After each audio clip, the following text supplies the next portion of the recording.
বাংলাদেশ উপকূলের দিকে এগিয়ে আসছে ঘূর্ণিঝড় রিমাল। এটি সর্বশেষ শনিবার মধ্যরাতে পায়রা বন্দর থেকে ৩০০ কিলোমিটার দূরে ছিল বলে জানিয়েছেন আবহাওয়া অধিদপ্তর। আবহাওয়া অধিদপ্তরের দেওয়া সর্বশেষ ৯ নম্বর বিশেষ বিজ্ঞপ্তিতে এ তথ্য জানানো হয়। আবহাওয়া অধিদপ্তরের আবহাওয়াবিদ মোহাম্মদ তরিফুল নেওয়াজ কবির আজ রোববার সকালে জানিয়েছেন, ঘূর্ণিঝড় রিমাল বাংলাদেশের উপকূলের দিকে এগিয়ে আসছে। এর প্রভাব আজকে দেশের বিভিন্ন স্থানে বৃষ্টি হতে পারে।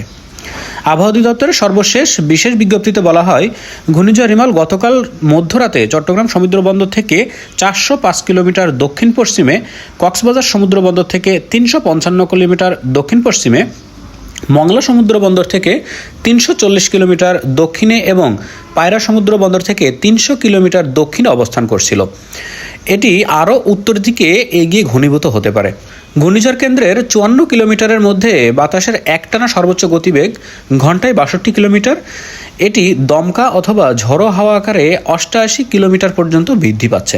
ঘূর্ণিঝড় কেন্দ্রের কাছের এলাকায় সাগর খুবই উত্তাল রয়েছে। ঘূর্ণিঝড়ের ঘোষণা দেওয়ার পরই পায়রা ও মংলা সমুদ্র বন্দরে ৭ নম্বর বিপদ সংকেত দেখাতে বলা হয়েছে। এছাড়াও চট্টগ্রাম ও কক্সবাজার সমুদ্র সৈকতকে ৬ নম্বর বিপদ সংকেত দেখাতে বলা হয়েছে।